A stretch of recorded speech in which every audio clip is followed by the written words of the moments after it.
Ça fait déjà presque une bonne raison de voir ou revoir The Office, cette série britannique écrite par Ricky Gervais et Stephen Merchant. C'est une série où il n'y a que 2 saisons, mais elle a eu 2 Golden Globes pour une série qui sort tout droit d'un couloir mal éclairé d'un bureau du sud de Londres. Franchement, chapeau. Vous connaissez sans doute la version américaine qui a cartonné, mais nous on a voulu vous faire redécouvrir ou découvrir la substantifique moelle de la sitcom de bureau, celle qui a fait tant d'émules. The question is, do you feel lucky, punk? Well, do ya? Clint Eastwood. Spot on.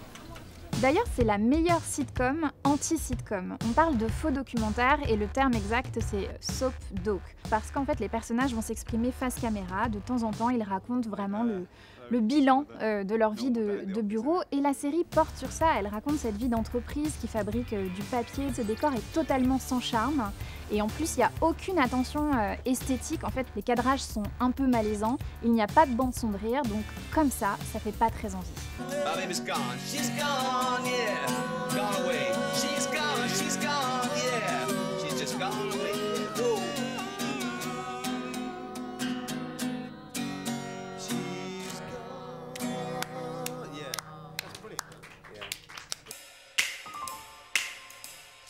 Faut se remettre dans le contexte, on est à l'été 2001, la série sort sur la BBC, d'ailleurs au départ ça fonctionne pas trop, elle fait face à des mastodontes, face à elle il y a Friends, il y a Malcolm, il y a Seinfeld, et Ricky Gervais justement veut aller à l'opposé de tout ça. On est au tout début de l'open space, on peut encore fumer dans les bureaux, on peut boire de l'alcool, c'est pas encore les after-work où on descend dans les bars après le travail, on peut jouer avec une agrafe dans de la gelée. What is in it? It's my stapler. Well, don't do that. Well, eat it out. There's people starving in the world, which I hate. So, and it's a waste. So. On peut passer des heures à attendre un fax, tout ça dans un décor complètement gris, complètement sans charme. En fait, le charme de la série, il vient de ses personnages. C'est la grande réussite. On va s'attacher à des personnages qui n'ont rien de sexy sur le papier. Je pense notamment à Tim, joué par Martin Freeman, qui est clairement l'acteur qui s'en sort le mieux ensuite au cinéma. Tim, c'est un vendeur, il est responsable des ventes de papier. Il a l'impression d'être un peu plus intelligent que les autres. I think it was John Lennon who said, life is what happens when you make other plans, and that's how I feel, you know. Et pourtant, il est aussi un peu victimisé, un peu mis de côté, il est très timide. My mum got me up at 6:45 to give me a birthday present. So. Oh, happy birthday. Thank you. What should get you? Something you can wear. Et surtout, Tim va nous offrir la plus belle non-histoire d'amour des sitcoms, avec Dawn qui est la standardiste, je le remercie pour ça. La plupart du temps dans les séries, on attend la big romance, même si elle est parsemée d'obstacles. Évidemment, là, comme on est dans la vraie vie, ça va pas du tout se passer comme ça. Bon, je vous dis un mot de Garrett, qui est le numéro 2 de la boîte. C'est un ancien militaire qui est franchement effrayant. Comment résumer ce personnage? Clairement, il se comporte comme une ordure, mais il est assez drôle. En fait, c'est l'incarnation de l'esprit même de la série, c'est-à-dire qu'il flirte toujours avec les frontières de l'humour. I can read women. And you've got to know their wants and their needs, and that can be anything from making sure she's got enough money to buy groceries each week, to making sure she's gratified sexually after intercourse. L'enjeu, c'est pas de savoir si on aime ou pas David Brent. Il est détestable toute la série. Sauf peut-être à la fin, où le personnage va faire un move, je vous dis pas lequel, et il en devient presque touchant. J'ai dit presque.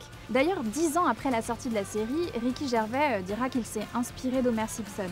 En fait, c'est l'homme qui a une petite boucle barbichette, ultra travaillée, la bedaine, il fait tout le temps que toucher cette cravate, faire des clins d'œil à la caméra, 10 mauvaises blagues à la seconde, il tourne sur lui-même pour dire à quel point il est méga cool. C'est clairement le type que vous n'avez pas envie de croiser en entretien d'embauche, et Dieu sait qu'il y a des entretiens d'embauche dans cette série. We're living in a crazy maze. Why do you want to work here? Shoot. Quand on regarde la série 23 ans après, le plus difficile, c'est clairement la misogynie du personnage et aussi son côté raciste ordinaire, sous couvert de faire de bonnes blagues. What we've got here. Karen Roper. Curriculum vitae. Cette série, elle est anticonformiste sans avoir la prétention de l'être. En fait, on est déçu de rien parce qu'elle ne nous promet rien. Elle ne nous promet pas de happy end, elle ne nous promet pas de climax émotionnel, de grands rebondissements, de catastrophes. En fait, à une époque où on est biberonné de séries ultra écrites, ultra surproduites, et ben ça fait du bien. En fait, on a un vrai bol d'air en regardant The Office. Et puis l'autre chose, c'est que c'est vraiment une sorte de Madeleine de Proust parce que dès que le générique se met en route, on sait qu'on est au début des années 2000. Il n'y a pas de doute. Il y a un style extrêmement décomplexé, sans filtre, notamment lorsqu'il s'agit de faire des blagues sexuelles ou de parler de sexe en général. What's the difference between your wages and your penis? I can find you lots of women who will blow your wages. What's that? I don't know. Enfin, il faut revoir The Office parce que c'est un peu Noël avant l'heure, mais vraiment Noël. On a 2 épisodes inédits sur Madeleine qui parlent d'une fête de Noël. Ils ont été diffusés 3 ans après l'arrêt de la série. On retourne dans cette vie d'entreprise. Alors je ne vais pas vous dire pourquoi Brent est parti. Il revient pour la fête de Noël, avec Dawn aussi, la standardiste. D'habitude à cette période de l'année, les films ou les épisodes de série sentent le pain d'épices et les bons sentiments. Évidemment, là avec The Office, c'est tout l'inverse. Au contraire, la fête de Noël est plutôt ringarde. On a des cacahuètes pas bonnes, des gobelets en plastique, le décor est toujours le même. Et puis soudainement, dans ce décor tout gris, on a une éruption lacrymale. Et évidemment, l'émotion, depuis le début dans la série, c'est le territoire de Tim et de Dawn. Tous les deux n'ont pas vraiment démarré leur histoire, et là ils se retrouvent 3 ans après, ils sont tout aussi timides, un peu gênés. Je pense à une scène en particulier qui est vraiment très belle. La caméra, elle est un peu tremblotante, elle bouge à peine, quoi. Et en fait, Dawn lui dit au revoir et elle s'échappe du bureau, puis elle va vers les ascenseurs. C'est une scène banale, mais extrêmement lente. On est à la place de Tim et franchement, on a les larmes qui montent parce qu'on imagine ce qu'il ressent.